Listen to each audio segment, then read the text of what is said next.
सार्थ श्री तुकाराम महाराज गाथा अभंग व अर्थ भाग 96।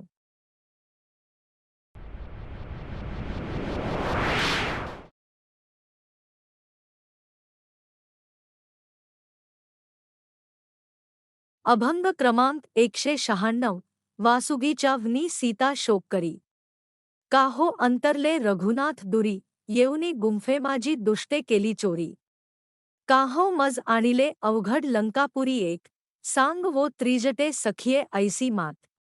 देईल का नेदी भेटी रघुनाथ, मन उतावळी जाला दुरी पंथ।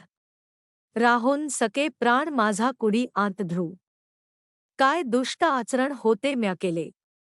तीर्थव्रत होते कवणाचे भंगिले, गाईवत्सा पत्नी पुरुषा विघडिले। नकळे वो संचित चरण अंतरले दोन, नाडियेले आशा मृक्कांतिसोने। धाडिले रघुनाथा पाठीलागे तेणे, उल्लंघिले आज्ञा माव काय मी जाणे। देखुनी सुनाट घेऊनी आले सुने तीन, नाही मूळ मार्ग लाग अणिक सोये। एकावीण नामे रघुनाथाच्या माये, उपती पक्षिया एक देऊनी पाये। उदकवेढ्यामध्ये तेथे चाले काये चार, जनकाची नंदिनी दुहखे ग्लानी थोरी।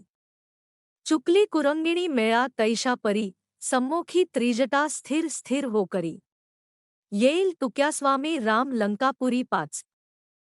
अर्थ रावणाने सीतेचे हरण केले व सीतेला वासुकीच्या वनांमध्ये आणून ठेवले। त्यावेळेस सीता शोक करत त्रिजटेला म्हणते, हे त्रिजटे का बरे रघुनाथ माझ्यापासून दूर अंतरले असतील। मी माझ्या पर्णकुटीमध्ये होते, दुष्ट रावण तेथे आला व माझे हरण केले आणि अवघड अशा अलंकापुरीमध्ये मला त्याने का बरे आणले। हे माझे सखे त्रिजटे मला सांग, माझे रघुनाथ मला भेट देतील की नाही।